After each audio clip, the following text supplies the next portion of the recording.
시청자 여러분 안녕하십니까? 뉴스데스크 강원입니다. 요즘 지방의회에선 내년도 예산안이나 의정비 심의 같은 중요한 일을 하고 있습니다. 하지만 의회 홈페이지를 통해서는 자세한 내용을 바로 알기 어려워 개선이 필요하다는 지적입니다. 김인성 기자입니다. 강릉시의회 제272회 2차 정례회 본회의가 열리고 있습니다. 회의 진행은 의회 홈페이지를 통해 실시간으로 생중계됩니다. 하지만 앞으로 진행될 예산안 심의 등 상임위원회 활동은 시민들이 바로 보거나 알 수 없습니다. 인터넷 중계도 하지 않는 데다 회의록마저 한두 달 지나야 올라오기 때문입니다. 우리 시민들이 기대한 만큼 그런 빠른 속도로는 지금 못 간 현실입니다. 이 부분을 최대한 우리 실무진들하고 논의해가지고 빠른 시간 내에 될 수 있도록. 대부분의 시군 의회들은 동영상 서비스를 하지 않고 있고 회의록은 한 달 이상 지나 올라오기 일쑤입니다. 오늘 의회에서 어떤 회의를 했는지 바로 알기를 원합니다. 그런데 지금 의회 홈페이지를 보면 한 달이 지나도록 회의록조차 제대로 올라오지 않고 있습니다. 강원도 의회는 어떨까? 5개 상임위원회는 홈페이지에서 생중계를 하지 않고 있고 의원들의 결석 여부 확인도 안 되고 있는 데다 회의록도 한 달 이상 지나야 홈페이지에 올라옵니다. 강원도 의회는 11억 원의 예산을 들여 내년부터 홈페이지를 개선하기로 했습니다.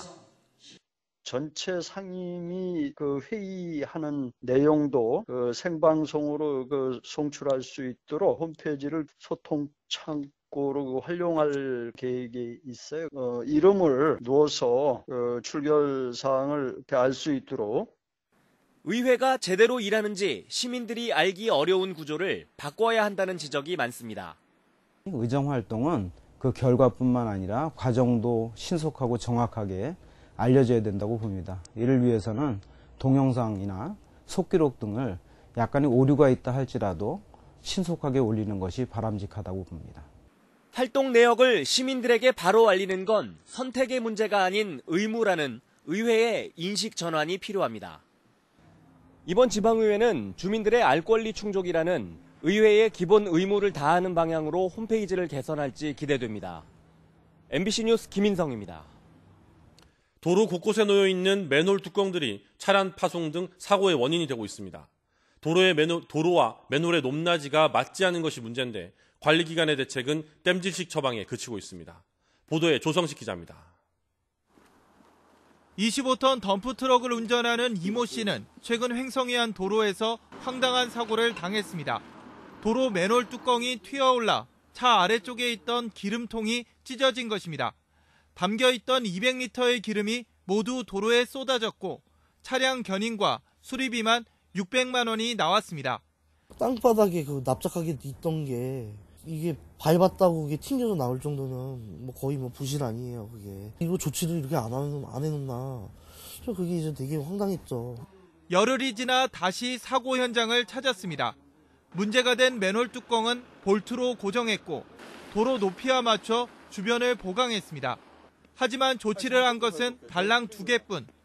사고 지점 인근에 있는 또 다른 맨홀입니다. 얼마 전 이곳 도로는 새로 포장을 했지만 맨홀에 대한 정비는 함께 이루어지지 않았습니다.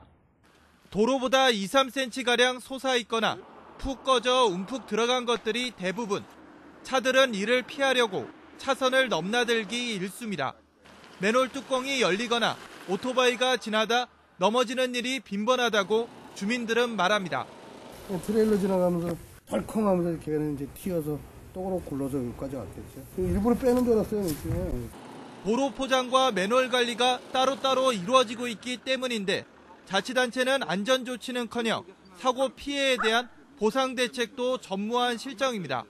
보험 증거는 없고 하수관로는 저희가 관리를 하는데 실질적으로 재포장을 하면서 좀 문제가 생긴 것 같아요. 상하수도와 전기, 통신, 가스까지 지하 시설물 관리를 위한 맨홀들. 이를 덮고 있는 수많은 뚜껑들이 허술하게 관리되면서 도로를 지뢰밭으로 만들고 있습니다. MBC 뉴스 조성식입니다. 화천에는 북한의 수공을 방어하기 위해 지난 1988년 만들어진 평화의 댐이 있습니다. 거대한 댐 경사면에 100m 높이의 통일을 염원하는 입체 벽화가 그려져 기네스북에 등재됐습니다. 김상훈 기자가 보도합니다. 높이 125m, 국내에서 가장 높은 댐인 평화의 댐. 거대한 콘크리트 댐에 구멍이 뻥 뚫렸습니다. 성문 사이로 산과 물이 흐르는 절경이 펼쳐집니다. 언뜻 보면 그림인지 실제인지 구분이 안 될 정도. 눈의 착각을 이용해 속임수를 쓴 그림인 트리가트입니다. 절로 켜 들어가도 될 것 같고 이상하네 진짜. 저거 어떻게 그린 거예요? 뭐요? 성문 사이로 보이는 모습은 민간인 통제구역인 평화의 댐 상류 모습과 똑같습니다. 30년 전 북한 임남댐의 수공을 막기 위해 건설된 댐에 남과 북의 물길이 통하길 바라는 마음에서 벽화가 그려진 겁니다. 댐의 안전성 확보뿐만 아니라 이 지역에 방문하시는 내방객들 그리고 지역 주민들에게 우리 또한 국민들에게 어떤 평화의 아이콘이자 상징적인 걸로 트리가트의 이름도 통일로 나가는 문입니다. 이 트리가트는 세계에서 가장 큰 규모로 기네스북에도 올랐습니다. 기존 중국 난징 그림보다도 1.8배나 큰 규모입니다. 높이가 95, 너비가 60m에 달합니다. 댐 주변에는 아찔한 스카이워크가 조성됐습니다.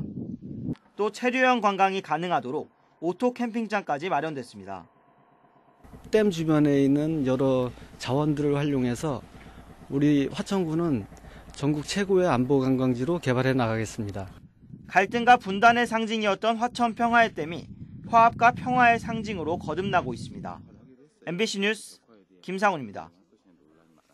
오늘 오후 1시 50분쯤 양양군 물치항 도루묵 축제장에서 휴대용 부탄가스통이 폭발해 음식을 조리 중이던 50대 최모 씨가 얼굴을 크게 다쳐 병원으로 옮겨졌습니다.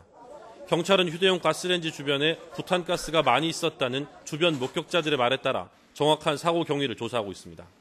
오후 4시 50분쯤에는 원주시 흥원면의 한 상가 2층 호프집 튀김기에서 과열로 추정되는 불이 나 집기류와 벽면 일부를 태우고 20분 만에 꺼졌습니다. 강원도개발공사가 행정안전부로부터 내년부 공사채 4,940억 원을 전액 차안 승인받았습니다. 도개발공사는 지난 9월 내년도 만기가 도래하는 공사채 5,144억 원 중 204억 원을 자체 상환하고 나머지 4,940억 원에 대해 차환을 신청했습니다. 행안부는 알펜시아 조성사업 4,800억 원, 삼척 소방방재산업단지 140억 원을 차환 승인했습니다. 뉴스를 마칩니다. 고맙습니다.